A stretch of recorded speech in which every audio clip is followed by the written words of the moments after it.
Okay, guys, going to go ahead and kick off this week's deal analysis workshop. So the intent of these is as you get deals rolling into your pipeline to be able to bounce ideas off of one another, take an extra look at things, and then Lygia and I will on occasion share our own deals. And that's what we're going to do today, just to kick things off. So we'll record this and get it out so you'll have something to run through. But we just closed on a deal 2 days ago or yesterday. We just Lygia went and signed the deed and transferred ownership. We went through title company, but yeah, so we just closed on a deal yesterday. It had a few abnormal aspects to it. So wanted to share that and just give you a feel and a few key takeaways that we can do from there. Let me share my screen here. I've got a few aids that will help with the discussion. Here we go. Yep, I got it, Infinity. So we back in I would say the fall, I think in October timeframe, we signed up for a lead generation service. And this particular service, a friend of ours, he's been in the land business for a long time. He's exploring AI and has put together a system that uses a combination of AI agents and AI bots to track down property owners, start a conversation with them, and get them going. So we agreed to test his service. I've got actually a blog on that on our website where I run through our experience with that. So that's a kind of a separate topic. But anyway, one of the leads that came in was a property not too far away from where we live here in Colorado in Canyon City. It's just a small infill lot, quarter acre, less than a quarter acre lot in between existing homes and infrastructure, just sitting there. And Lygia reached out to the owner, and actually so the leads that we were getting were in text messaging format, and they had a little bit of other information on it for his contact numbers. And so on those, an agent was engaging, an AI agent actually was engaging with property owners, acting as a human, and there was a bit of a text message conversation in each lead.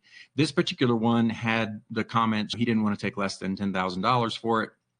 So we struck up a conversation, started doing some due diligence. One of the things we check, we just re-verify the comps, but then we also go look at any history on the property. And so in this instance, you can easily, for almost any property, go into Zillow and see what has been happening. And so you'll see here this price history. This is actually mostly ours, but we got a local realtor contact to help us with a bit of information that we use here in a few different counties.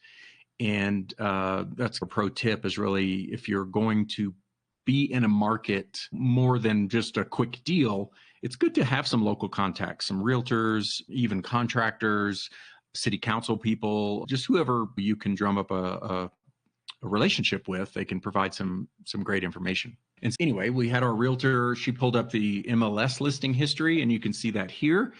And in 2024, it was listed for sale, a little over 60,000. There were 7 price reductions across just a few months, and then it went under contract and then fell out of contract. And so this is a data point. It's something to look at and to dig a bit deeper on. And so first data point for us that we got in there. But anyway, the deal looked fairly promising, just because our realtor was also confirming that comps on a property like that would be 50 to 60,000. We should start, as that person did, over 60,000 and maybe expect to take mid to low 50s. So anyway, we did a bit more digging on this. This Canyon City is a fairly small town, and Lygia was able to network in with the property owner. So she struck a conversation up with the property owner, and he was very guarded, I would say, or maybe non-transparent. So like the MLS, he I think flat out said he had not listed it on the MLS. And if I'm correct on that, and we had gotten that information on the side. Trust but verify, as they say. Really, in this case, his trust wasn't all that good. But like I said, we had comps that said 50 to 60,000. He's willing to let this go for 10. And we went into the assessor, planning and zoning, got a plat map of the property and some information on it. Is it buildable? Is it not buildable? What's going on there? The planning and zoning confirmed it was a buildable property.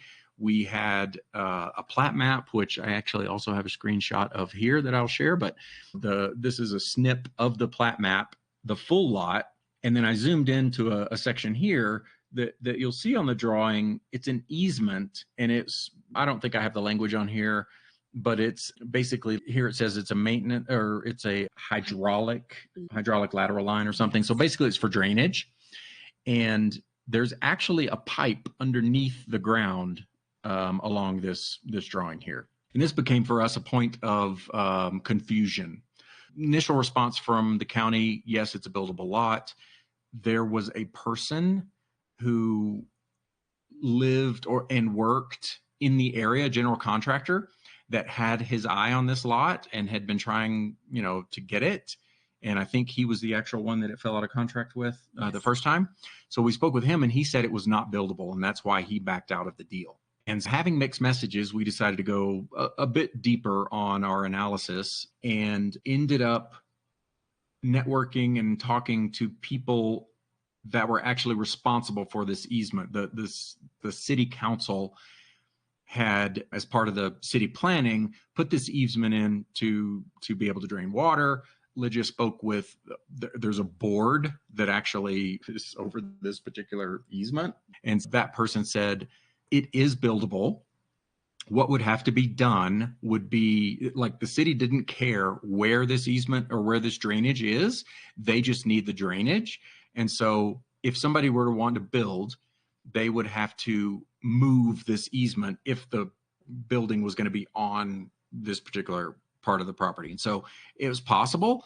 It would just require some money, right? So you'd have to dig it up, relay it out in a different area, and go about the process. And so we then took that information and talked to the interested party who was still interested. But in parallel, we decided that instead of listing for 60,000 or more than 60,000, we just cut the price.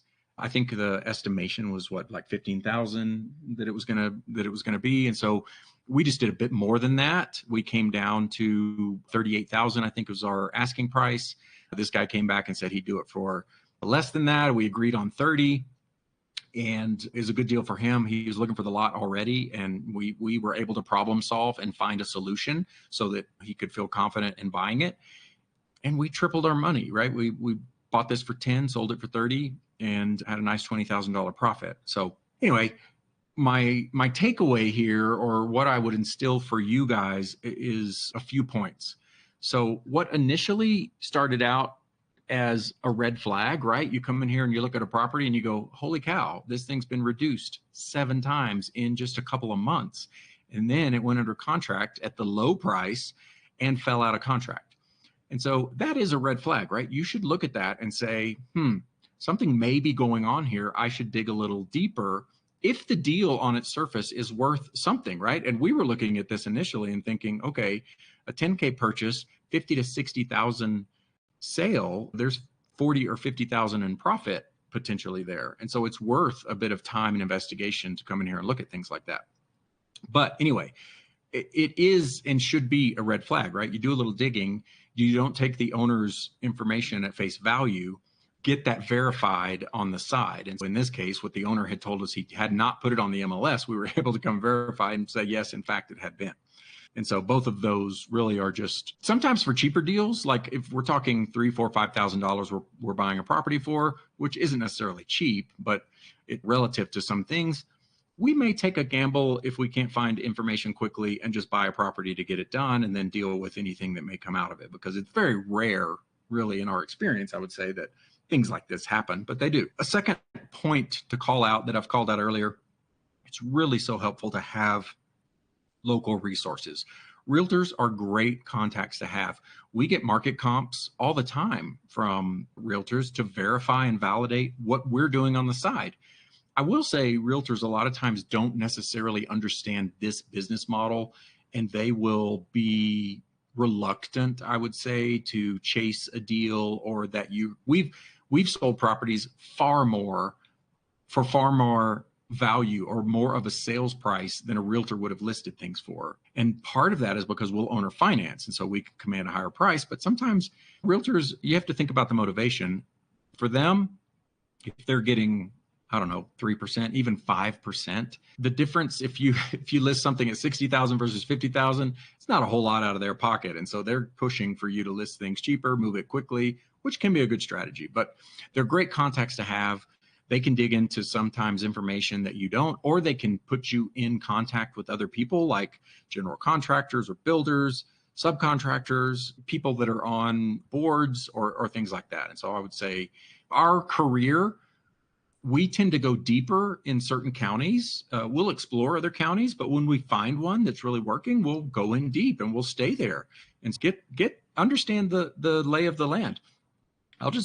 Another example of that, we do a lot of business, or we have been, in Park County, which is the county next to us here. There's just a ton of land.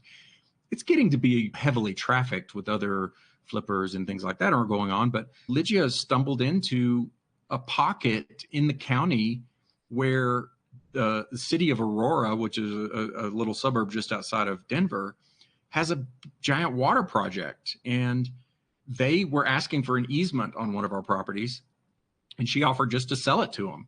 And we've sold, how many properties have you sold there? 3 properties, and they buy the properties like double what we would ask. I don't know, they're paying a premium for these properties. And so we learned of that just because we were going deep in one area and doing things. So that's the second thing, is just to really understand your resources. There are all kinds of little projects going on, at least here in Colorado. We found that in several counties where there's other things going on that can tip the sales equation a bit. And my final thought on all this really is, I encourage you to be a problem solver. I would say a high percentage of our deals on both sides, like when we buy properties, a lot of what we do is try to be a problem solver for people. Okay, there's the pure transactional financial problem solving. Some people need money today, and we're able to put cash in their hands and get a deal closed very quickly. But there are other times when people don't know how to go about selling their property. A spouse passed away. They don't take the time to call the county, or they don't even know who to call at the county, or do whatever. And so we'll chase down things like that. In this instance, right, a little extra legwork, it probably was hours of making phone calls, talking to people, getting a story, trying to reconfirm a story, whatever, just digging in and doing a few of those things. We sold this property in 3 months or less, I would say 2. Yeah. So $20,000, a quick flip on a property, and it's a cash deal, and the money hit our bank yesterday. All of that just really because some people might have walked away and said, whoa, this is a messy deal or something. The messy ones, a lot of times you can mine the value out of those. A few tips there, I would say.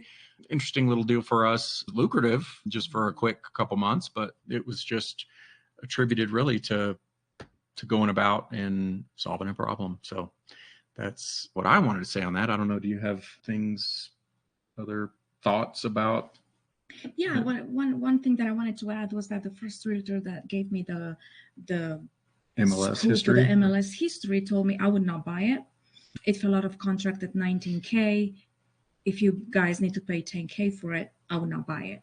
You won't make any profit after all the fees and everything is said and done. And we still went ahead and bought it, and we made a profit. So sometimes you also have to follow your gut. Many times the realtors are extremely conservative, which is a good thing on one hand, but then sometimes it just works out for the best if you go ahead and follow your gut and close the transaction. Yeah, good.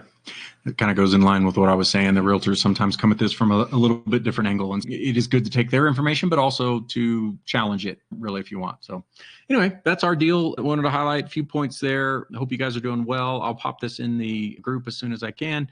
And any questions, feel free to reach out to us. Thanks.